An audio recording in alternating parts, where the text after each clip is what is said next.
উচিত কথা তো সে রাজনীতির কথা আমরা কোনো আমরা শুনেন কোনো আর্মিতে রাজনীতি হোক এটা আমরা চাই না। এটা আমরা মনে প্রাণে বিশ্বাস করি সেনাবাহিনী রাজনীতি থেকে বাইরে থাকতে হবে, এই রাজনীতি মুক্ত থাকতে পারে। আর যদি ইলেকশন কমিশন নিউট্রাল থাকে এই দেশের থেকে ডেমোক্রেসি কেউ নিতে পারবে না, কোনো ফ্যাসিস্টের জন্ম হবে, এটা আমরা দৃঢ়ভাবে বিশ্বাস করি। এবং আপনাকে আমি বলছি যে আগামীতে কিন্তু এইটি আমাদের লক্ষ্য, সেনাবাহিনীকে রাজনীতি মুক্ত করতেই হবে। এটা রাজনীতি মুক্ত করতে পারলে কোনো ফ্যাসিস্ট সরকার জন্ম নিতে পারবে, সে যেই হোক না।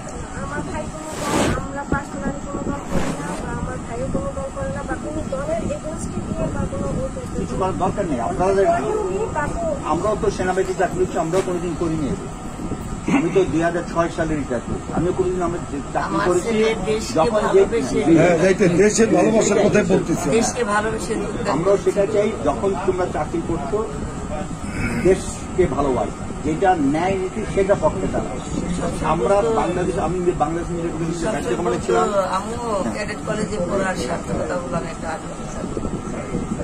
আমি এখান থেকে আমি সবকিছু শিখতেছি, আমি দেশের জন্য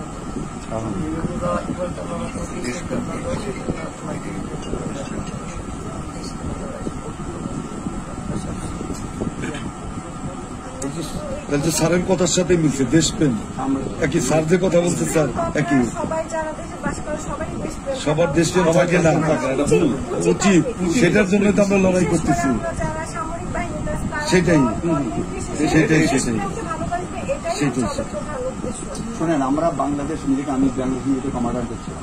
আমরা মিলিটারিতে একটা ক্যাডেটকে যখন ট্রেনিং দিই, তার মূল মন্ত্র হচ্ছে দেশপ্রেম।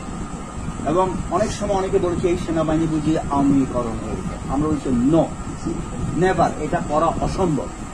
তারা আদৌ ইয়াং বয়সে আমরা তাদেরকে যে ট্রেনিং দেই, তাকে দেশপ্রেম হল নাম্বার 1। এবং এটা সেনাবাহিনী আবার প্রমাণ করলো যে সেনাবাহিনী সবার উঠে দেশপ্রেম কাজ করতে।